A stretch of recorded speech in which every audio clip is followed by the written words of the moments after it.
So welcome everybody to the Education Future session. We are going to be doing something different for this session. We're going to be looking at some videos about the future of education in a post-COVID world.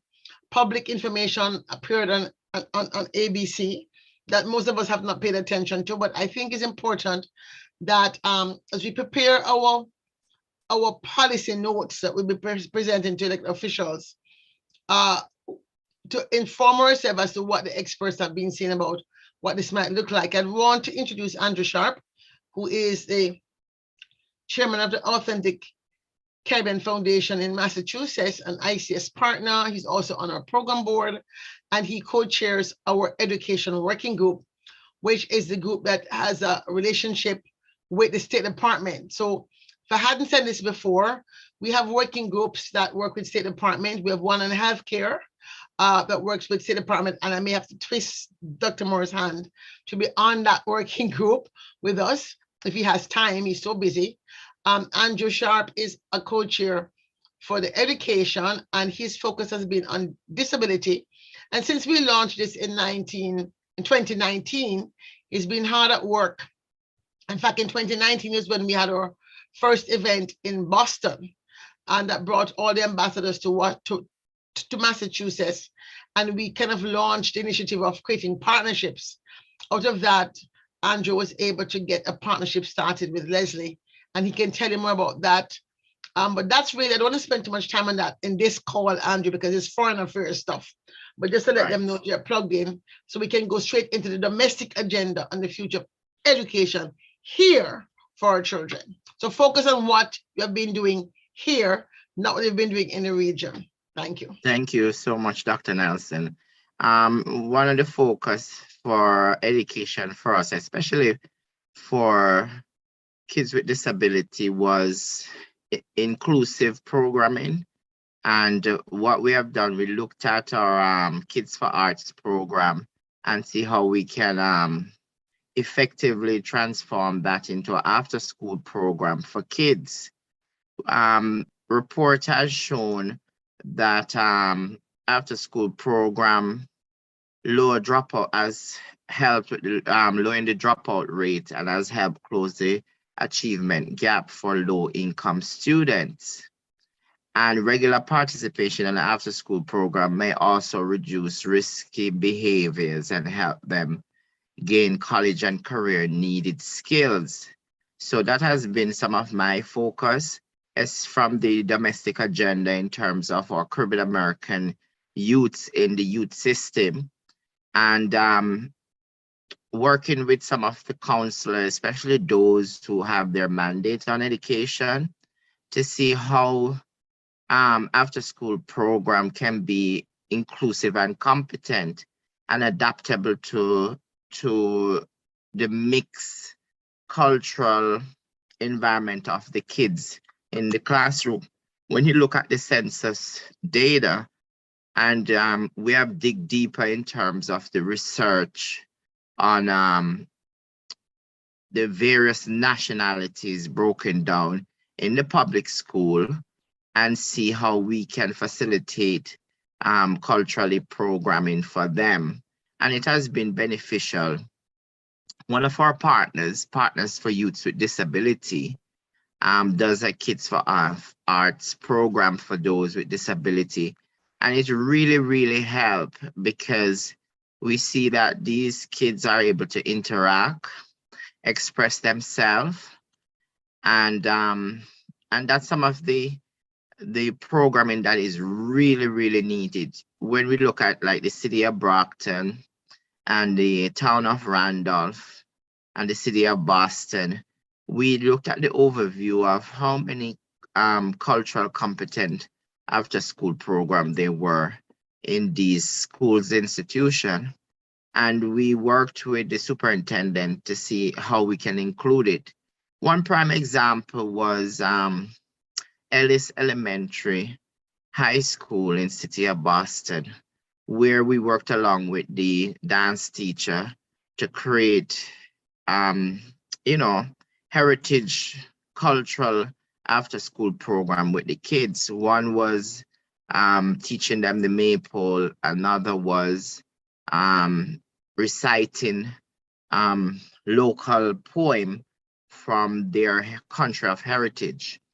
And I mean, the smiles on the face, the other classmates for those kids who were in the program was eager and wanted to join their peer in this in what we were doing.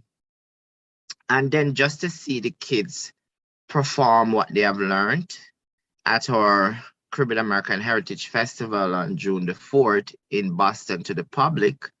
And also the parents was also involved. So it really bridged the gap in terms of, one, the parents are able to really, embrace their first and second generation heritage and pass on their heritage to their child, and two, to have that child involved in these competent cultural programs that are available. So we've been pushing from a domestic policy level with the various public schools to ensure that they diversify the after school program to fit the needs of the data that is shown in the census data. And they have it. I mean, they have a list of the breakdown of the nationality and the ethnicity of the child in the classroom, and to be able to have it adaptable. And it has been working for us, and we keep focus on that. So I'm excited. I'm really excited about that. We're passing on the legacy. It's Caribbean American Heritage Month, and the importance of that in the education system.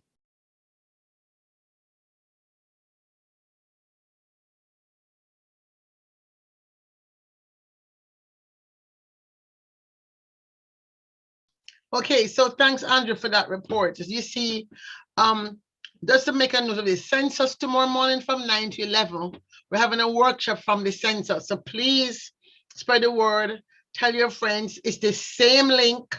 So pass we'll type in the chat the sign-on link, start with a friend, because census will spend 2 hours giving us results of the census 2020 and how we counted. So we really want to have a good showing for that. Please spread the word.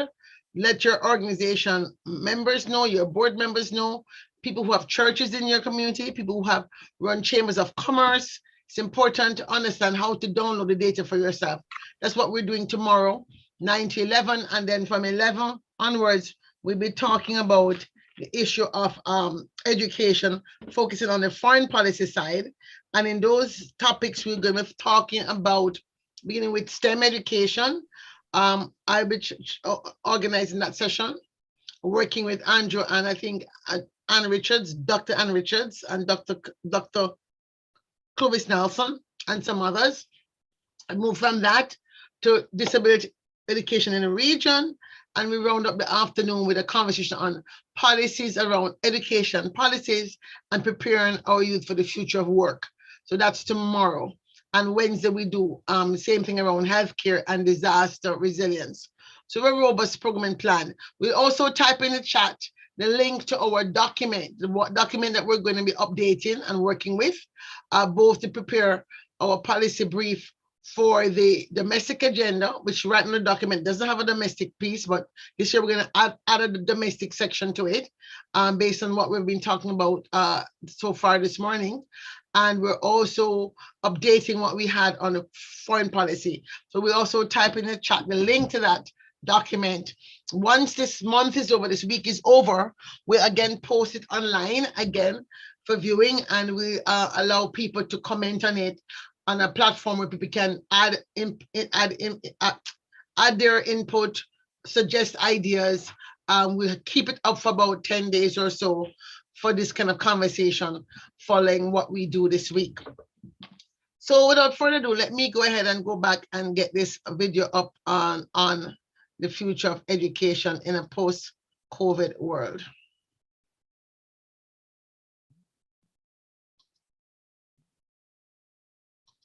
look like. And tonight we look at our nation's schools. Students and teachers certainly have had their lives upended with classrooms shutting down and remote learning becoming part of the norm. Now, with more schools reopening, we examine what lessons we've all learned from a school year like no other and what the classrooms of the future might look like. Picture your own personal experience of going to school, getting off the bus, sitting in class, eating lunch with friends, class activities together. Well, for more than an entire school year, as you know, much of that was gone, replaced by Zoom, Google Classroom, and Microsoft Teams during the pandemic. The long-term impacts on America's children remains to be seen. But in December, the consulting firm McKinsey & Company estimated that students could lose 5 to 9 months of learning in mathematics by the end of this school year, and students of color could be an entire year behind. In higher education, one report found a 6.8% drop in college enrollment in 2020, with community colleges hit the hardest. And the pivot to virtual learning exposed a long-running digital divide, with Pew finding that 80% of white people surveyed in February had access to broadband at home compared to 71% Black adults and 65% of Hispanic adults. And with the so-called racial reckoning taking place over the past year, a controversy over how to tackle issues of race in schools, and more specifically, whether critical race theory, an academic concept about systemic racism, is making its way into classrooms. We've covered this issue and heard from parents on both sides of this heated debate. Children are being taught to see each other as defined by their skin color. We have a great opportunity to elevate the education and the humanity and the citizenship of all of our students. And finally, even before the pandemic, many schools were becoming more technologically advanced and preparing students for an increasingly digital and automated world. So what lessons have we all collectively learned from this distance learning? To examine the future of education, I spoke with John King, formerly President Obama's education secretary, and now president of the Education Trust. You know, millions of American students didn't see the inside of a classroom for a year, and there's been a lot of discussion about this lost generation of students. And so what do you think are the lasting impressions, and how do we get these children back on track? Look, we know the last year and a half has been an equity disaster for kids. Disproportionately low-income students and students of color have missed out on important educational opportunities and supports. So we've got a lot of work to do to make sure that we accelerate learning for students so they can catch up.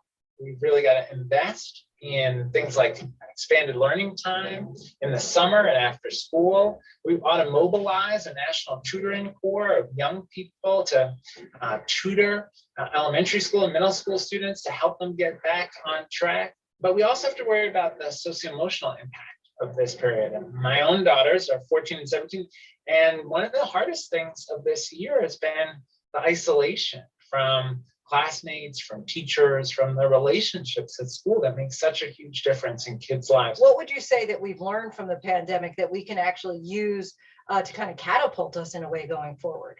We have seen that we can leverage technology as a tool to support kids' learning in really smart ways. Now, that said, we also have learned this year that online learning can't be a full substitute for rich, engaging interaction in the classroom. So we've got to be attentive to that. Another important learning is that we don't have to deny students opportunity because a particular course is not offered in their school. The student wants to take a AP foreign language course and it's not offered in their high school. That's okay. We should be able to offer it through online learning. And how do you envision the classroom of the future looking? We should see more use of technology to support students' learning. But at the end of the day, the core of school is the relationship between teachers and students and the rich curriculum in which they're engaged. And that is universal and permanent. That won't change. Of course, you've been a really vocal advocate about critical race theory and teaching that within schools as far as the push-pull of whether or not we should be teaching our kids about race and racism in the classroom. Where do you feel that we'll ultimately fall on that? I think at the end of the day, the question is, can we ensure that students are getting a sense of the truth of our history? And the truth of our history is complicated. There were periods of great injustice And there are legacies of that injustice today. So we've got to make sure that students appreciate both the hard parts of our history and the great accomplishments of our country and the progress we've made towards greater justice over time. Let's talk about the future of higher education, because you've had a 6% drop off in students who are enrolling in college, 11% in community college. And meanwhile, you have so many who are still trying to really tackle this student debt crisis. Do you feel in the future there's going to be more conversation and dialogue about whether or not college is really worth it? College makes a huge difference in students' earning potential. A college degree can translate into $1 million more in earnings over a student's lifetime. But there are very few good jobs available today in the American economy for someone who has only a high school diploma. So we need post-secondary education to be accessible, affordable, and we've got to make sure we provide the supports for students to complete. It's really worrisome that we've seen such a significant drop in enrollment, particularly in our community colleges, for many first-generation students, for immigrant students, for working parents. It's the access point to greater economic opportunity. In that same vein, we often hear about how many of the careers of the future haven't even been invented yet. To that point, we can anticipate that a lot of them are going to be automated as the world moves more in that direction. So is there value in teaching children differently with that in mind? We certainly know that our economy is being transformed into an economy that's much more reliant on students' ability to think critically, to do problem solving, to adjust over time. So we ought to be thinking about that as we design classroom experiences. How are we helping students learn to solve new problems? How are we helping them learn to develop a hypothesis, test that with an experiment, adjust their thinking based on their findings? If you were education secretary today, what would be your top priority? Well, number one priority has to be getting kids back to school safely. This period of being out of school and relying on online and hybrid learning has been very hard on many students and on their families. But then as we return, we've got to do things differently. We can't just go back to the pre-COVID normal, because the pre-COVID normal was deeply inequitable. African-American students, Latino students, low-income students, English learners, students with disabilities were not getting what they need. So as we return, we've got to think about how do we ensure all kids have access to high-quality early childhood education. All kids have access to strong teachers. All kids have access to the resources they need to thrive in K-12 and to access higher education opportunities.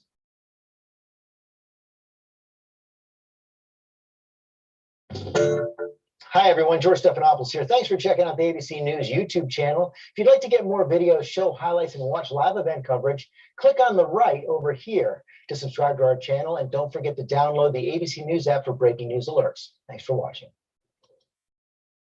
All right. Terry Long is the 12th So of the Harvard Graduate there is School the of information about the information about the future of education. I think sets the tone for what I hope will become a robust discussion.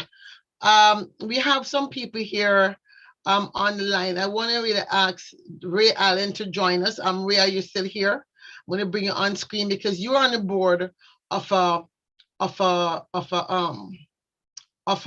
school, and you are also in Bronx, where we have a school called the Marcus Garvey School, a private school. And for some time, I've been talking about how do we get the school on board. I'm not sure if Dr. Amala Luncheon is available to join us, or if she's in another meeting while she's here. People are listening while doing two things. But I think I really wanted us to break apart what we just watched and spend this half an hour to 45 minutes or so going over what this means for our community. So if I remember correctly, the person talked about, first of all, getting online and understanding online education. So it's the teacher development to be able to feel competent and confident with teaching online. There is the issue of, I think they also raised about equitable access to strong teachers, especially for those teachers who have to teach critical thinking skills, It's no longer rote learning, different kind of a classroom setup, problem solving, etc. How are those teachers teaching K through 12 going to the colleges that they currently go to, being prepared to do this kind of teaching? The issue also of affordability and accessibility for tertiary education, taking note of the fact that there is many jobs that go unfilled because people don't have the skills in our community to fill those jobs. Yet, community college drop-off rate, they said in the last couple of years has dropped off.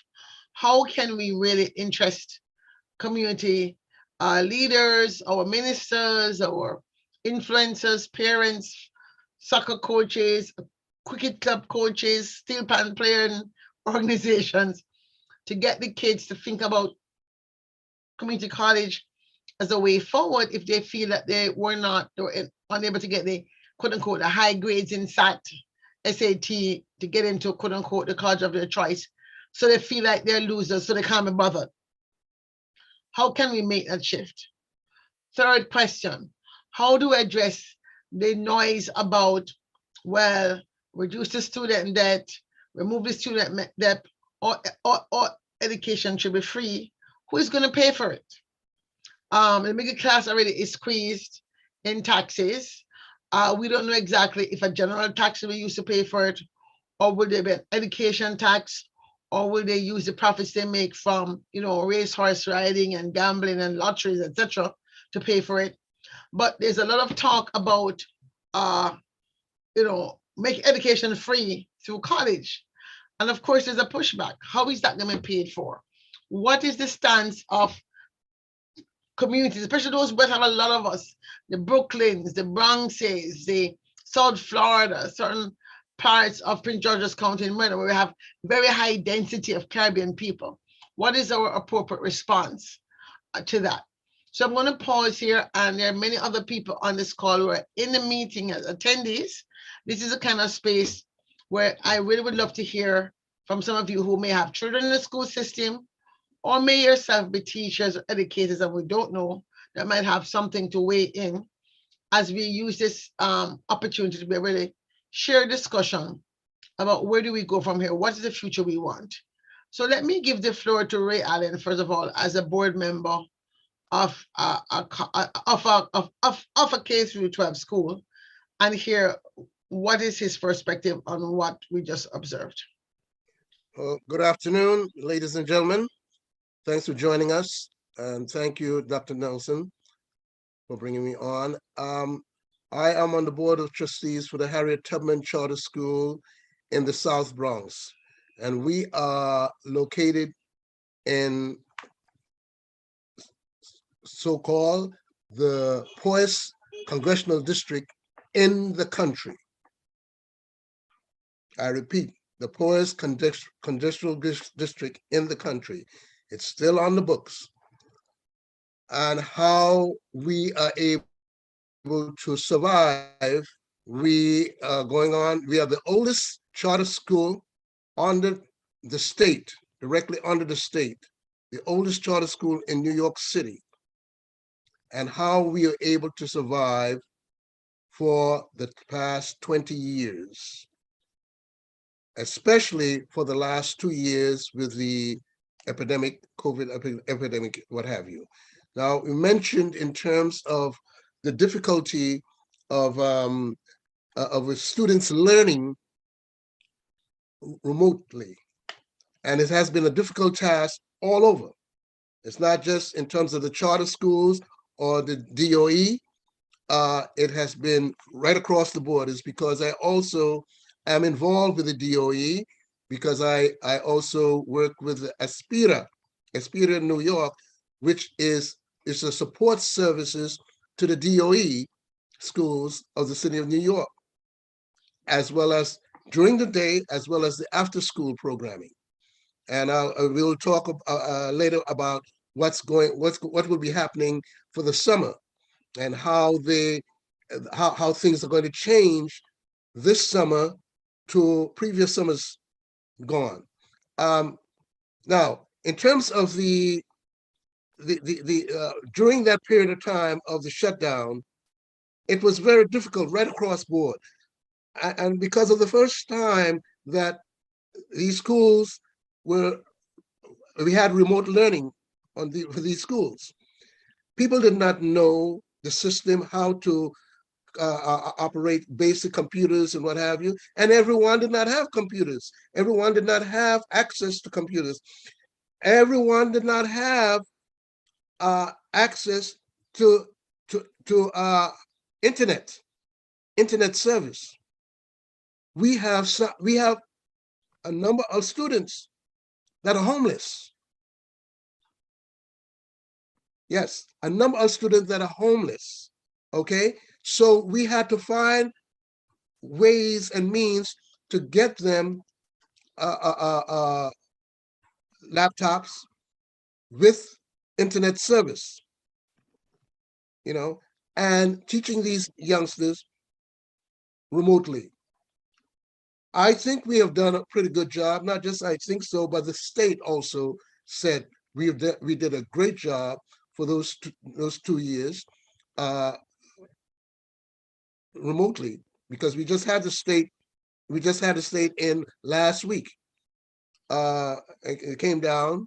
It's an annual thing in which they do, and for the last 2 years they were not able to come in person, but this year they came in person. They spent an entire day with the school, the principals, as well as administration and teachers, going around to seeing what's happening. And then from 3 o'clock onward, 3 o'clock until 5, they spent with the board, and discussing what was achieved and where do we go from here. And we received very good high marks in that. But as I said, it has been a great challenge. One of the major things in which we suffer is teachers, the lack of teachers, the lack of good teachers. And because of the COVID epidemic, we have lost a lot of good teachers, because all the teachers, there were some of the teachers that refused to take the vaccinations. It was mandatory that they had to have these shots. They had to have the vaccine done, or else they could not teach. So we lost some of our great teachers because of that. And it's not, again, as I said, in terms of the charter schools. In the DOE has been the same thing, right across the board. Teachers that were coming close to retirement, they decide to pack it up. That's it. All right. So there's a lack of teachers, and everybody's trying to get teachers, what have you. It's more difficult for us as a charter school, because our pay scale is not on the same as the DOE. We are a bit under the DOE, especially for those teachers. We matches the DOE for new teachers. We are on the same plane of the DOE with new teachers. But teachers that has been teaching for over 5 years, we cannot match that. So our good teachers, we have lost a number of them who did not want to leave, because they loved the atmosphere of Harriet Tubman Charter School. But if someone's going to give you $100,000 as opposed to $80,000, you know what's going to happen there. So these are the things on which we are dealing with. I will stop for right now, so that, but I have a lot more to say after. I saw somebody put their hand up when you were speaking. Heather Bruno, I'm going to allow you to speak. Ms. Renaud, you can unmute. You can unmute.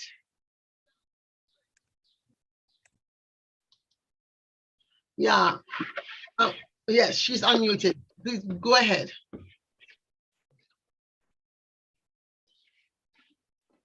Mr. No? Mr. No, I'm seeing you unmuted. Are you trying to talk? I'm not. Or maybe your mic isn't working properly because you're unmuted, but we couldn't hear you.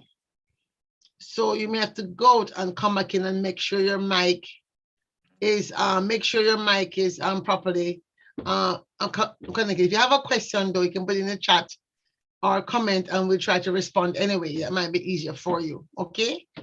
Yeah. So she probably go out and come back in.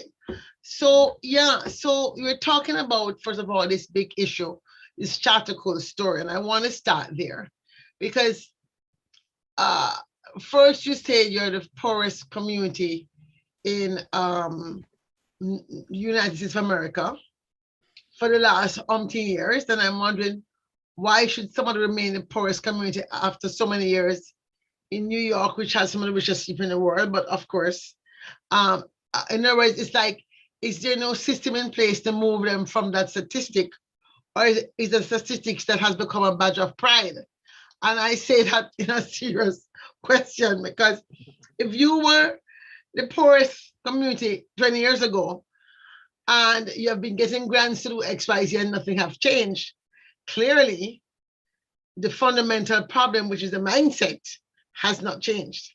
Development is first and foremost a state of mind. So let's look at education and then like step back and say, first of all, if we talk about education, should we only be talking about K through 12 and both formal education and after school education? Should we also be talking about on lifelong learning and ongoing training, which can be done, you know, on the job, off the job, in the evenings after work, on the football field, wherever? Should we not be thinking about developing these kinds of spaces to ensure our community is educated about the things that really matter for successful lives of well-being? What are your thoughts on that, Ray and Andrew? Most definitely, Dr. Nelson.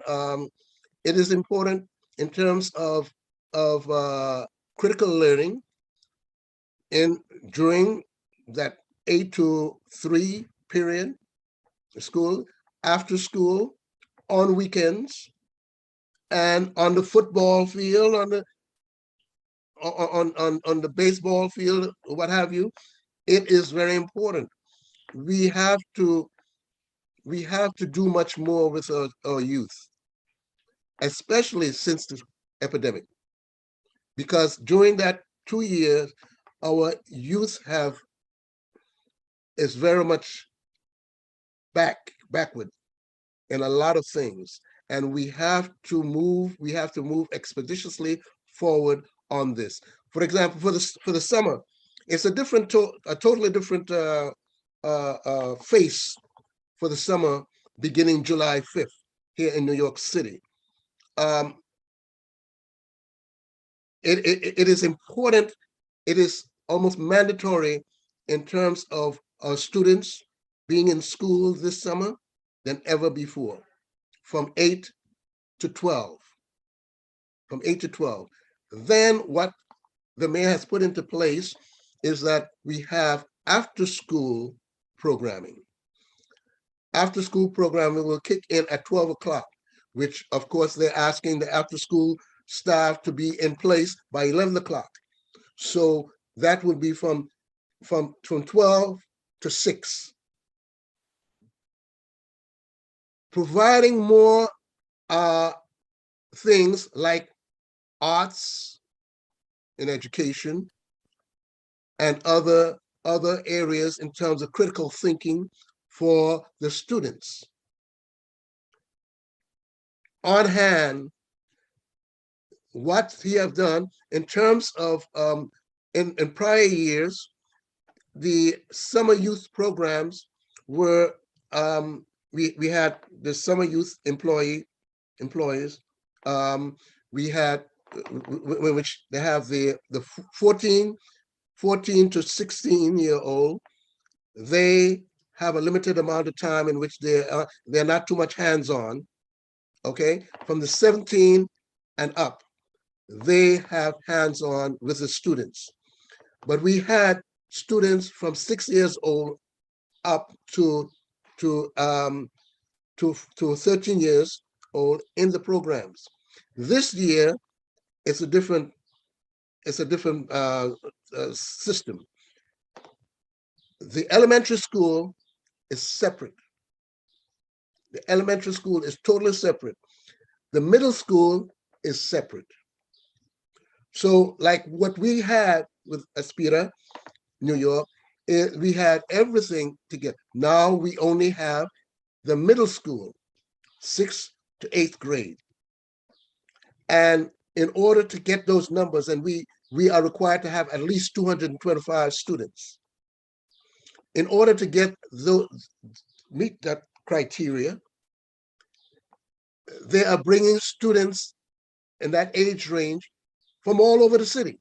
Not only Bronx students, but Manhattan, Brooklyn, Queens, and Staten Island. They're busing in for this program. We also have a separate arm, which are the D75 students. And the D75 students are students with special needs. Okay, and so it's very challenging. I want to say yes, Ray, and that is so true. One of the things in Boston, and we've been advocating, is more funding in education, because we realize that sometimes they defund education and, you know, limit the budget. So what Boston has done, it was to focus on pushing for funding in education, and especially towards after school programming. And we see that there's been a really increase in after school programming since that funding was made available, and pushing it from the state level towards the various city has been very instrumental. So I agree to what you were saying, Renee Allen. And some of the stuff that you have spoken about too, Boston has been doing that and has been implementing some of those aspects of getting the kids more involved, you know, providing transportation and other things for them to be able to have access.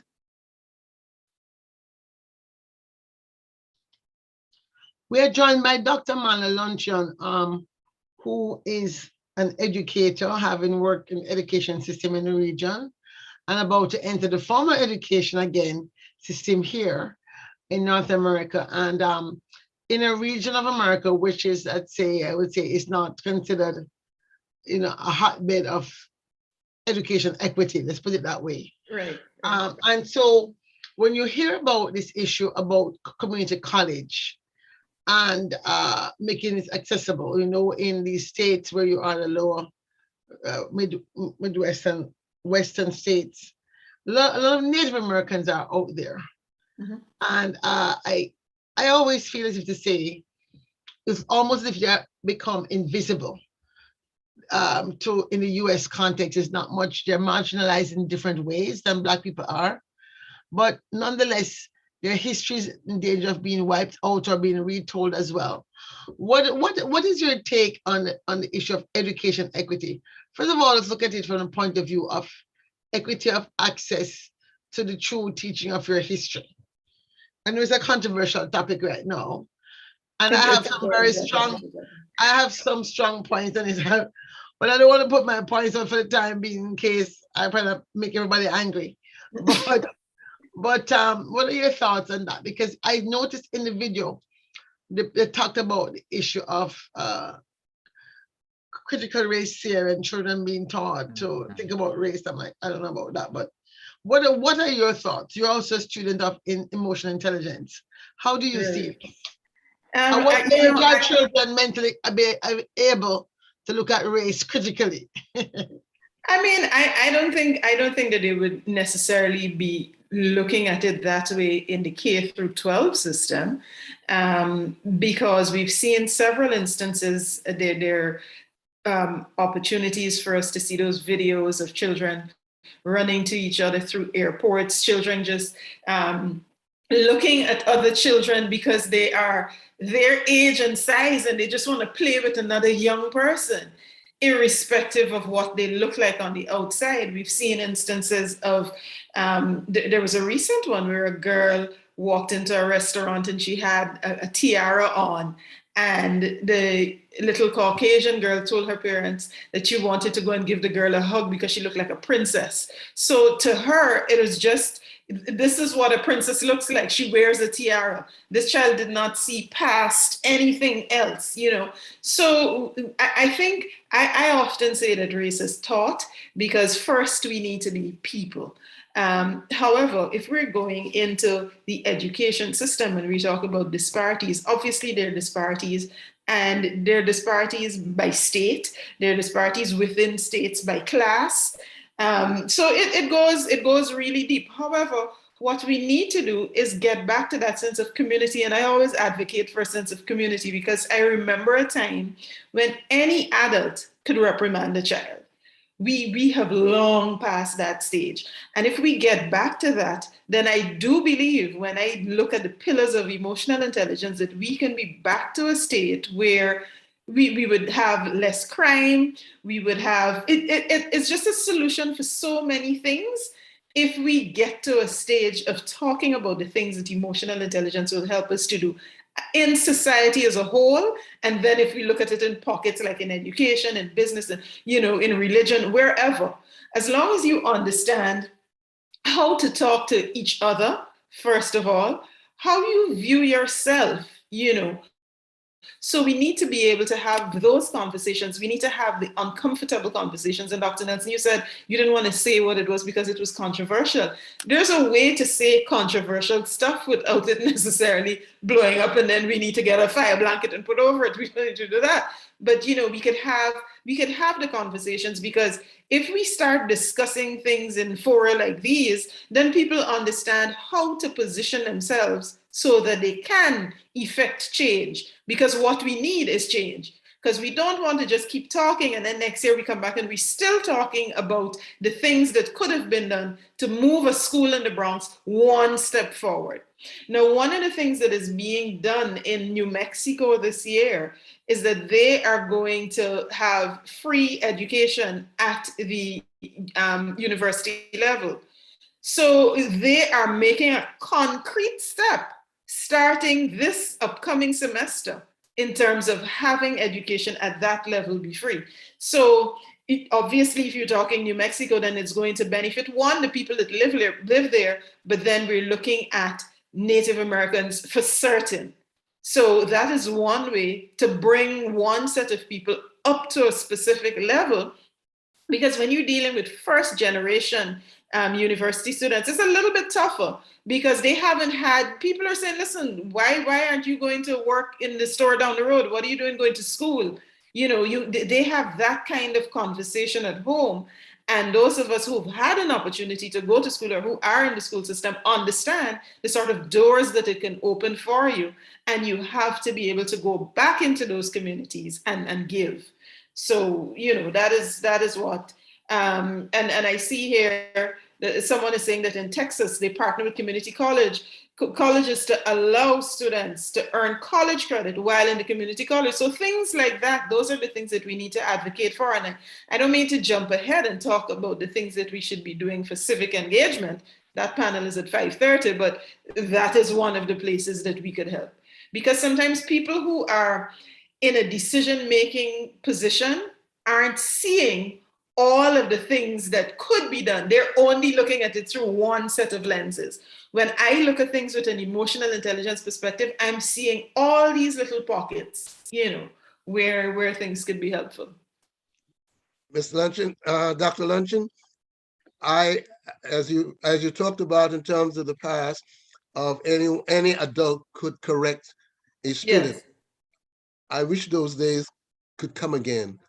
But sorry. It's not that far away, though. It's just about. I don't know about that, though. No. I am saying it's just about being able to. And I am really scared for like your community, because when I turn on the news, every single bad report I hear comes out of the Bronx. Yeah. So it's about the carjackings, it's about attacking people in their buildings. It's, you know, the corner stores. You are destroying your own community because you still live there. This is not like people coming from out of state and doing things in the Bronx. It's internal. Internal. That's So correct. so the repair then needs to come from the inside. That's what I'm saying. I've been involved with the educational system here in the Bronx for quite a number of years. Mm-hmm. And earlier, one of the judges that on my panel was a student of mine. Mm-hmm. And her peers, I had two of her peers were in my class. Children are now under my care. Right. And they said to me, Mr. Allen, what happened to you? You got soft because you were so strict with us, and now you're letting these kids get away so much. But it's not me. I don't know if right. I was gonna say, I don't know if system- you are letting them get away. I know things have changed, and the I am system saying would we not need to allow grab the me. reins and pull it back just a little bit. And it starts with conversations, though. Mm-hmm. So you need to be able to, like, if you go down to the corner store, you know, you ought to talk to people, and that talking is not. You don't wait until you see someone with a gun in hand ready to rob the storekeeper, then you start talking.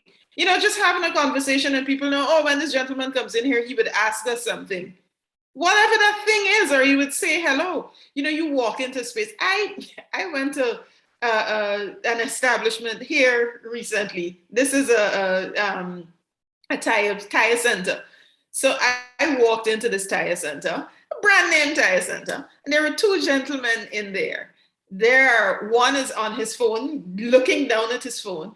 The person to whom I need to speak is directly ahead, and someone else is on my left. So I walk in, two people, and well, the third is the person that works there. And I said, good morning. And no one answered. And I'm like, I said, good morning. Because I mean, seriously, like, what are we doing? How did we get to a place where good morning is just, you know, like, you need to answer if someone says good morning. You know, so, okay, so we know that when this lady comes here, if we don't say good morning, she'll say it twice. You know what I mean? So you need to have that kind of approach. And I mean, I wasn't rude about it. I'm like, oh, maybe they didn't hear me the first time. Let me give everybody the benefit of the doubt. You know, and that's the approach that we need to have. We can't be wary in doing well. You know, it's not like, oh, I'm so tired of this. You have to give it another shot, because it's the time that you give up and something terrible happens, then you're gonna say, I wonder if I had just said, you know, whatever, if I could have saved something, if I could have prevented something, that sort of attitude. So we need to jump back to a little bit of that, I would say. A lot of us are community activists here in order to survive, in order to move forward. And as I said, in terms of the panel with the future justice, I have three of the panelists, judges there from the Bronx, New York. And we work very closely together, because together we are out there in the trenches consistently. I say to people all the time, if the amount of hours that I put into community work, if I was to get paid for it, I'd be a millionaire. Right off. I want to answer this question, and at least bring it into the discussion here. It is bringing in trauma informs education in schools. Do you feel that may be something that may help our children? Children are coming into the school system with trauma, is what you're saying. That's how I'm understanding it. Yes. And you're saying that trauma-informed education may be something that we can help, may be able to help our children. I feel like we know at this point that people are coming in with trauma. So we need to come in with an approach that is letting people understand that it's a safe space. And so they should understand that if they have a problem, Whether it's traumatic or not, they are able to come to whomever that adult is in the space, and your co-workers, whether those are staff or faculty, they should also know that there are people in the space that they can talk to in their safe spaces. So again, community, back to community. I feel like we can't get away from that.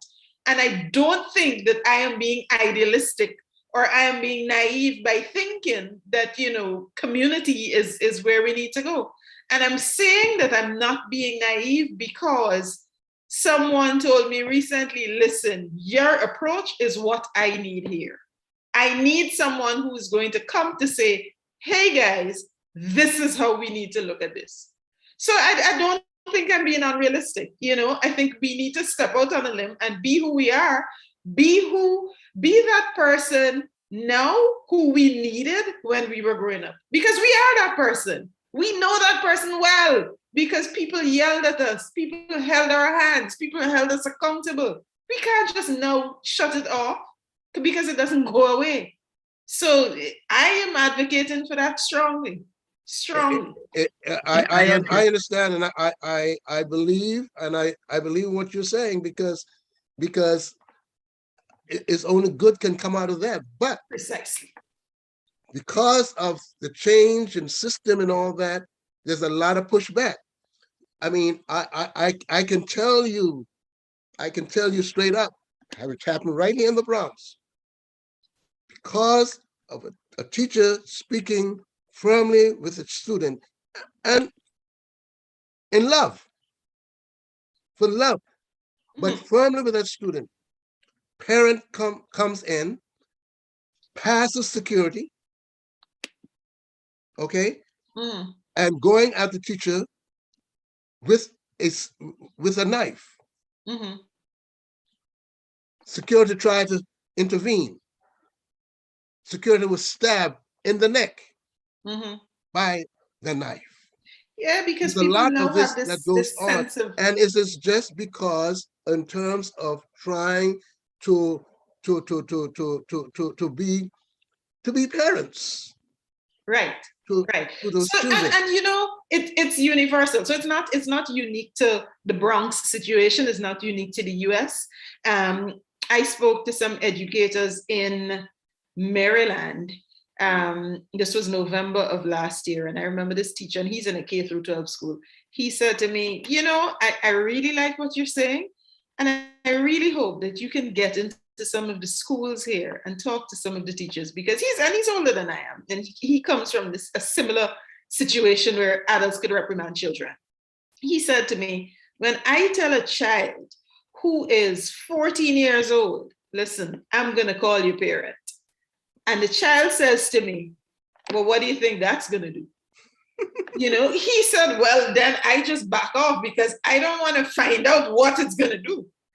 So that sort of approach where you step back, because now at this point he's thinking, well, maybe I shouldn't, So it is not necessarily the most comfortable situation. I get it, but we have to not allow what I call, let's say, soft targets to just fester, And I say soft targets because this is a term that someone used with me recently, someone who's in law enforcement, because I was talking about the violence, increasing violence and guns and everything else. And he said to me, listen, you have to look at it the way that the perpetuators of this violence are looking at it. He said it's going to happen in schools because in schools, you have predominantly women. Women are less likely to be armed. If someone is trying to make a statement on a national level, then they are going to go where they can get mass numbers. So they go to a school. There are going to be women there who are not going to be armed. You're able to kill a bunch of people, right? You have to look at it from both sides now. If we figure out that these people are going into soft target areas, then perhaps those are the areas where we need to start beefing up the security, where we need to start doing the groundwork that I'm talking about in terms of talking to people and so on. So that people understand when you're coming into that kind of situation, hey, we need to talk to people who are related to the students. We need to talk to students who are in depressed communities. We need to, because they go back into, these children go back into these communities. We're not trying to put a burden on them, but they can impact the home that they live in. Because when children go home, they talk about what they learned in school. So if you teach them a concept that is going to encourage conversation or whatever, and they go home and they start asking their parents, then, you know, invariably, it's going to filter up, because that's what happens. Because you hear children singing songs and so on, you're like, well, how do you know this? You know, so the same approach, it works both ways, irrespective of what we're talking about. So we ought to put things in these little, you know, soft areas and watch it run. You're absolutely right. You're absolutely right. But the example that you spoke about of the friend of yours, the incident that the child said, what, is that going to help by calling my parent? That happened directly to me, and it was a young lady. It was it was a girl, and Wow. middle school. She said, she was doing some inappropriate stuff, right, in the staircase. You know what she's saying to these boys, and I opened the door and I told her, I said, "You're supposed to be a young lady. Act like one." She looked around at me and she asked me, "Who told you I'm a young lady? You want to see?" And I said, "You know what? I had to go into the office and call your parent." She said, "What am I? I'll call your parent." She said, what's my mom gonna do? She know me already. Right. And it was like, wow. Right. You know, we have to, and I have another example, because I'm full of examples. I have another example where I was talking to he had to be 4 years old at the time, my nephew, and he was yelling for something. My mom was babysitting him at the time. So I go out to him and I say, "Jonathan, I'm going to teach you something and I need you to repeat this and repeat after me." And I'm telling him, quiet speech is a mark of refinement.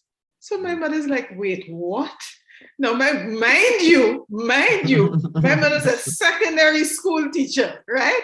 So obviously, I learned this probably like in standard 4. So I had to be like 9 or 10, maybe 8 or 9. And we had this, it was in the Student's Companion. And you had these sayings that you learned, right, as you went along. So I said, okay, I'm going to teach him this one. So he needs to understand. Because he told me something his mom had told him. Gee, I don't remember what it was, but I thought it was a little older than, you know, his age, but he knew it. He could repeat it, right? So I figured, okay, when he understands it, at least he knows to say it already.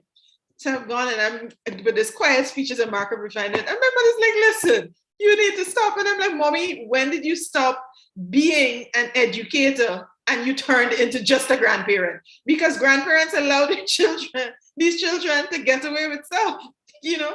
But there I am with my quiet speech is a mark of refinement thing, you know. And so but we can't stop, because I persisted, because I thought he needed to understand you can't just be yelling. You cannot just be yelling. So, you know, so I am willing to tell you that at 4 years old. And then, you know, yes, you get those big words in and then you'll understand what it means later. But you'll know when you see me the next time when I say quiet speech is what, you're going to be able to tell me it's a mark of refinement, you know? So, yeah. So we have to get to those things wherever they are. We need to meet them where they are. And again, earlier, I think it was Dr. Nelson spoke about, you know, talk about critical race theory and all that kind of stuff, and certain things that should not be said to young people because it's above their heads. It all depends on what it is. Right, because you can start again like planting those good seeds, you know, and if you are planting those good seeds, then I feel like we'd be in the right place. Exactly, and this is exactly what you're trying to get on here. Councilman, is he trying to get on? Okay, I don't know. Hi, good afternoon. This is What's that? He's going on the next panel. Okay. Dr. Lempton, this is exactly in terms of what you said to your nephew, Right. you know, and it's like, can he understand what you're saying? Well, he may not understand it totally, but you know what? It will stick with him. And in time, he's gonna say, "Oh, this was Auntie was saying to me." Exactly. He will grow into it. Yes. You know, when I was in 4th grade, I was taught a poem by my teacher. I was taught a poem by Errol Hill from Trinidad, poet and playwright, beggarman. And that poem had such big words. I mean, like college graduate words. Right. Okay, throughout the entire poem.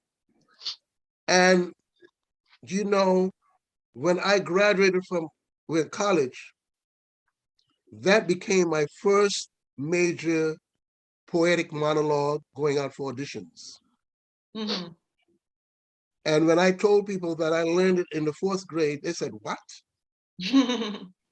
But it stuck with you. But I want to say something that actually, Mr. Allen, might be part of the point why they're making now the argument that critical race theory should not be taught in schools. Because if you're saying that something sticks with you and they're introducing a very complex topic like critical race theory. Now, mind you, I'm not sure that what they were really teaching is critical race theory. So the whole story. Right. But somebody is asking, Kaina is asking the question, bringing in trauma-informed education in schools. Oh yeah, no, we just spoke about that. We did that. All right. Yes. Right. So the other issue then in the chat was Peter Renee was talking about the community colleges to allow students we spoke about that too. College credit. But the thing is, what are we carrying forward? Because this issue for me of rewriting history, this is Juneteenth, right? And education was a way in which we're able to move forward. So if people are trying to redefine education right now, and this is what is happening, education is being, when you see these things being pushed, it means that education is being redefined. The charter school system was pushed to change, they make it okay for public schools to be gutted. So you can't be naive about what you're looking at. So the question is, you are in New York City, a multicultural state. Maybe you are not at risk of having history lessons or history books being repealed. But look at Florida, where we have significant numbers of people who consider themselves of African descent or Hispanic descent. And now they're unable to use the term. They aren't able to talk about anything gay in schools. They aren't able, and soon they'll be talking about looking and rethinking how they teach history. Some books are already being pulled from a shelf. How are we as a community, as a Caribbean community, are we gonna say, well, that's not my history anyway, which you know how we are, or you know, I don't believe in that thing anyway, then people for dead or whatever. Are we going to, because we come from these cultures, sit aside and not say something until they come for us? There is this rule that says, you wait, let everybody suffer until they come for you. At what point is the Caribbean community going to wrap its head around the fact that we're going through a very dangerous time in American history, where certain things we took for granted as part of the American dream can no longer be taken for granted? Why should you be educated to a certain standard when an AI is going to have that job? Right. And so we really want to move towards a world where everybody has a universal basic income to sit at home and pick their noses, when we know that mental health could suffer. If mental health suffers, are we going to see a return to the wild, wild west in America, where more crazy shootings happen everywhere because people have nothing to do with their mind other than foment problems?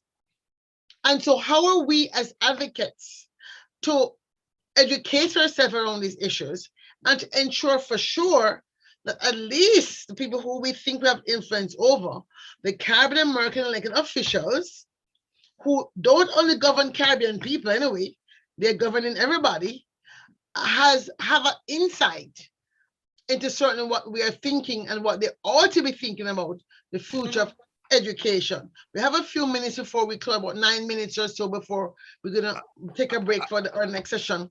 I really like to hear from each and every one of you here the issue of critical race theory and the history book repeal, because that is something especially important on Juneteenth. Critical race theory, when it comes to our history, is very important.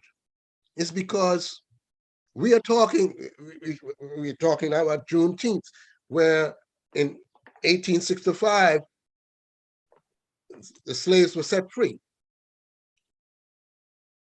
So students only begin to know that, hey, when they look at a person who is of color, of Black, they see slave, just say slave. That's your history.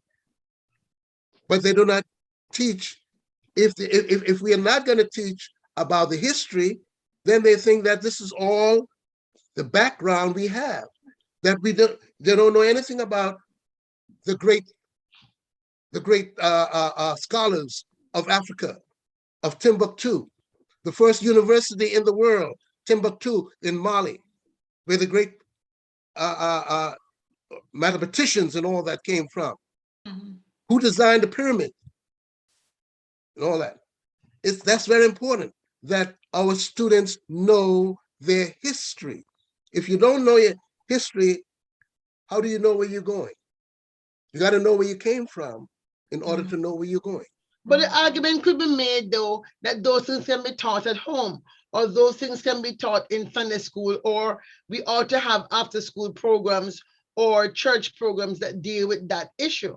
My question then becomes, where do we put the responsibility on the society? Are we teaching Black history or Black History Month matters because to only Black people, or should everybody know Black history and actually multicultural history in America? And so we're talking about Juneteenth, and the reason why I really want to see how we can insert a voice of reason into the conversation before Juneteenth becomes another marketing madness, right? Of paper plates and barbecue and fake watermelon picnic salt shaker. Watermelon salad. Mm-hmm. Dr. Nelson, but I mean, for me, I really have a fear that's what is going to descend to. So my question is, how do we take what we're doing and begin to, okay, here it is. Critical race theory is not taught in elementary school. It is only strictly taught in law school. I bring it up, or high school. It's strictly taught in law school.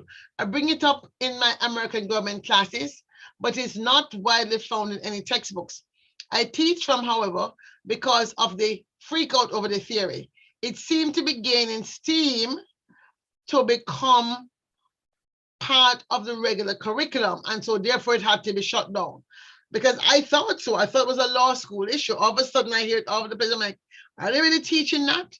So even the way the conversation, the narrative is being dominated by one voice, and we seem to not have an appropriate response. Where are our talk show hosts in the Caribbean community, in the Black community? Where is the bully pulpit, not just the advocates who are, in Washington, D.C., but the bully pulpits in Florida, in New York, in Massachusetts, the Caribbean churches, the Black churches? Where are the people from the ground refuting the fact that it's non-critical race theory that's been taught? And this is a reason why I'm going to say something very controversial. I love to hear what other people think. But I was one of those who said, do not tear down the people them statue, and do not rename the people them building. Find other things to name. Why do I say that? Because once you start taking away that part of the history, you in fact give room for all of the history to Right. wiped Because out. that's how we are here now. Because so much of our stuff has been torn down. So we're repeating.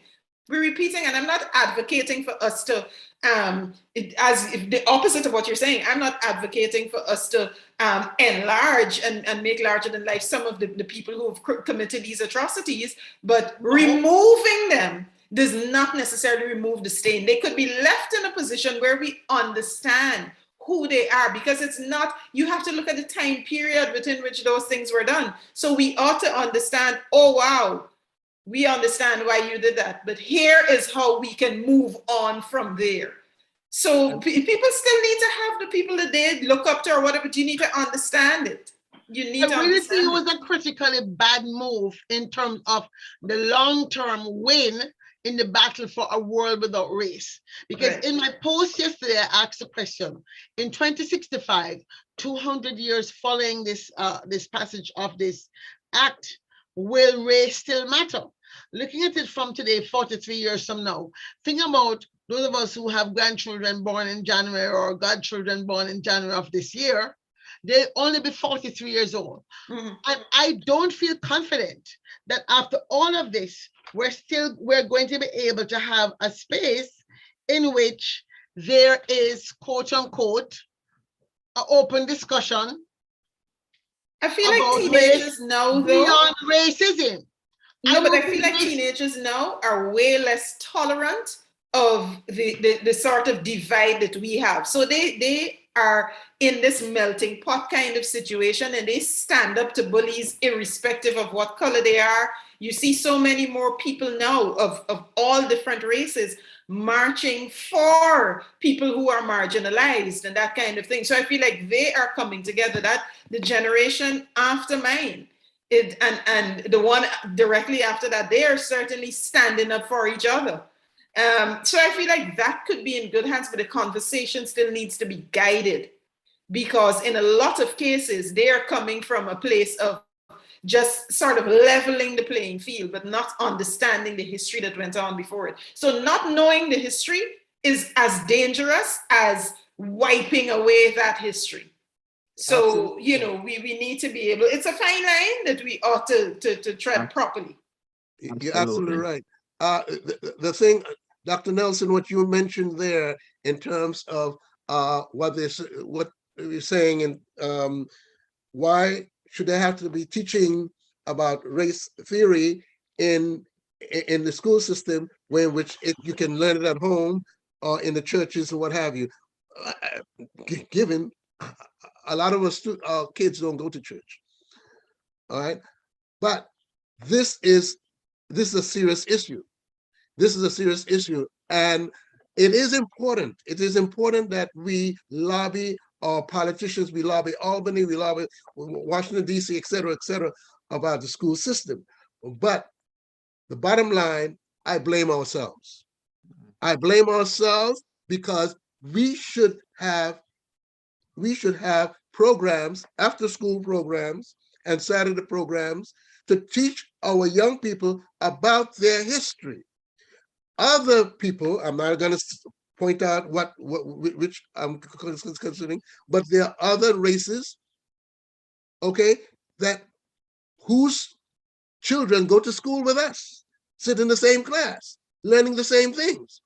But after they finish, at the end of the day, at 3 o'clock, they go to their after school programs to learn about their history. And then on holidays, they are taken by plane loads to their designated country and taught about their full history. This is what we should be doing. But you know, Ray, a lot of this could be done. Again, I keep going back to community level, and I sound like a stuck record, and I'm deliberate with it, because there are things that you can do personally that can have an effect. It can have a ripple effect, and it can just keep going. So if you have determined that you have children in your household or immediate family, so like in my case, nieces and nephews and so on, when you're sending them gifts for Christmas and birthdays and Easter and whenever else you mail out gifts to them or you go to deliver gifts, you could make sure that the things that you give them are thoughtful. Let's say their own parents are not doing it at home, right?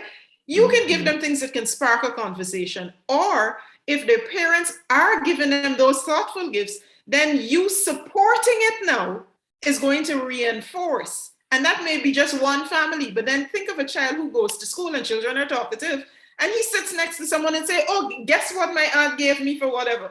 And that starts a conversation. So now the child next to him may not have an idea as to what he's talking about, but now he would be talking about it and then go back home and say, Mom, I was trying to tell my friend about this and he didn't know. I was so happy I could tell him, So it's those little seeds that you plant, and you have to if you learn something that I think is going to be useful, then don't depart from it. So, and the Bible tells us that. So we have to understand where we take our teaching from and what are the things that we go forward with. For me today, I was very deliberate. I was intentional in wearing something that looks like this. It was deliberate because I understand, one, in the Caribbean, we don't celebrate Juneteenth, as you know. However, because as was discussed in earlier panels, as soon as we got out of Africa, we all became African. Then these are the opportunities you have to make sure that you show some part of your African culture outwardly. Because while I might come in and read all the Walter Rodney and, all the other things that I have here, no one knows that I am doing that. So if you have one day where you can show some expression, see, Dr. Nelson has her kente cloth behind her all the time. So it's permanent, So there are little things that you can do that show that you're tapped in and you understand what is going on. If like for instance, I have a sister-in-law who's now in this Afrocentric journey because she has a daughter and a son, and she wants them to understand who they are as little people as they grow. Because obviously they're going to multiracial schools and whatever. So children need to understand that my Afro is cute. You can't tell me these little things. So you plant those seeds. So there's this subscription box that I subscribe to, and I had told her about it. It's a brown sugar box. And every month they send you curated items for Black women. She subscribed to the box. She loves it, So now she started buying Afrocentric clothes and so on. So when it's her birthday, guess what she's getting? When it's Christmas, guess what she's getting? Because you don't have to tell me twice.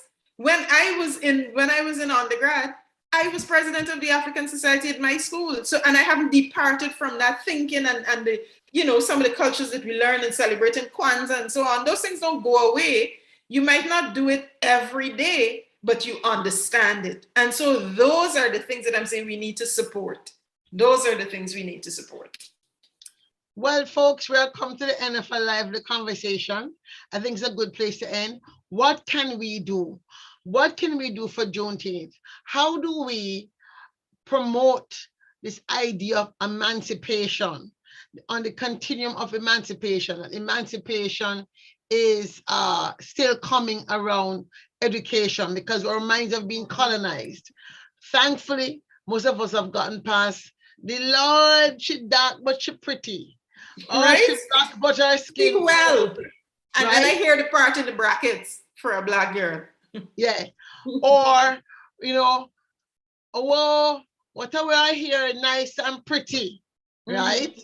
Pretty hair. These are things that are embedded in our mind that we have had to work so hard to get past. Thank God for Rastafarianism that made it possible for me to wear my hair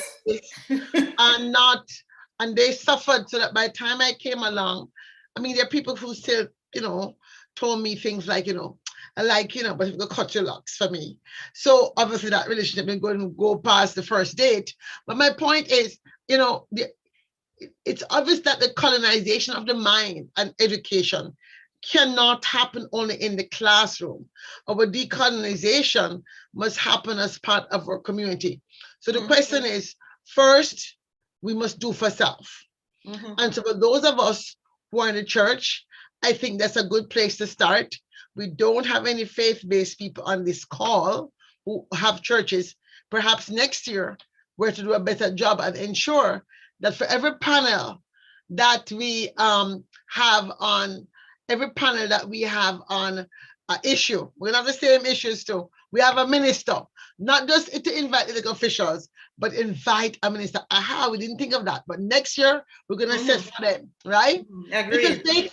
Because they control a lot of people. And let's make sure we have people from the mosques.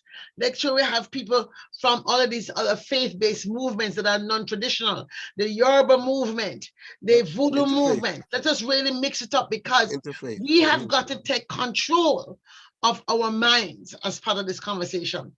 Kenya says in her post, Kenya rather, I'm assuming it's a female because it has an A at the end. Here we go. An assumption on my part. So I'm hoping it's a female and not a male. Or who knows, maybe it's a they. I don't know. Again, you have to be so careful these days. But thank you for this conversation on ideas on the continuation of emancipation. And thank you for coming, Kaina. We don't care, as I said to people, know me. I don't give us 3 people in a room. If I can plant 3 seeds, right, you have to start somewhere. Because what I want to ensure is that it's a female, she said. What I want to make sure is that we don't be crying 5 years from now when everybody line up outside Walmart for black, whatever that day, I guess it won't call it a black anything sale. But can you imagine they start to call it Black Juneteenth sale? Black Juneteenth sale. And we all running to buy, go to some kind of mart to get a new fridge or a discount computer or something. Lord have mercy. Please, God, let us do our best to lead us in a way forward so as not to end up in that road. We need to make sure that it stays commemorative and is not celebratory. Because I think that is where exactly. So this is why I'm saying, even those officials that did not come, I don't know if we can get help from whoever's a good wordsmith, not me, maybe Ray Allen or somebody say, can we put together a statement of intent that we can send to the Caribbean American officials that we have? Andrew has 7, I think, in Massachusetts. I think we have about 8 here in this area. We have a couple on our list in Georgia, a couple on our list in South Florida, we have a lot in New York, right? If we were to put together a letter, a strong word letter, and say, we note the beginning of a tendency to have a Shoppified, a Shoppified Juneteenth, and say we take exception to this, that we should be honoring the blood, sweat, and tears of our foremothers and forefathers. Given that we were once part of the commerce on which America was built. We therefore ask that you use resolutionary tactics to create institutionalized process for commemorative activities in Juneteenth of the year 2023. Perhaps the establishment of a Juneteenth observance committee might begin to move us in that direction. So we have more of a remembrance day. Right, and I think Peter's on the call. Peter, you're in Texas. Our sister Sheila Jackson Lee was a leader in this Juneteenth bill. I suggest you appoint yourself this Juneteenth commissioner of Texas. I'm serious, I'm joking. You go to her and you say, her staff, and say, listen, I see what is happening here, and we should not have her work devolve into a big sale day for all these stores. And I'm sure her office and the people in Texas working, hitting her office as a Caribbean person, going to pinch her skirt tail and say, hey, don't make this happen to your hard work, that we will have a good response. And I'm certainly willing to go to our office here in Washington, D.C. once we have something together. You take the local office, I take the Washington office, and let us try and get this thing on the road. I work with Barbara office. Let us just do something. If it doesn't work, we can say we tried, but let us try. Absolutely. Because we cannot just sit and watch this creep of Juneteenth cards and Happy Juneteenth and, Black and gold. And these are all made in China. See, I don't care if they're even made here. I don't care. That is not. It definitely shouldn't have a celebratory energy about it. It should be commemorative. That's exactly. Because I don't think I sent it to you, but there was a a plate, either a plate or a box, like a barbecue box, in the Pan-African flag colors. And then I think there was yellow in there. So the yellow shouldn't have been in there if you're using Pan-African flag, but then it said hashtag it's the freedom for me.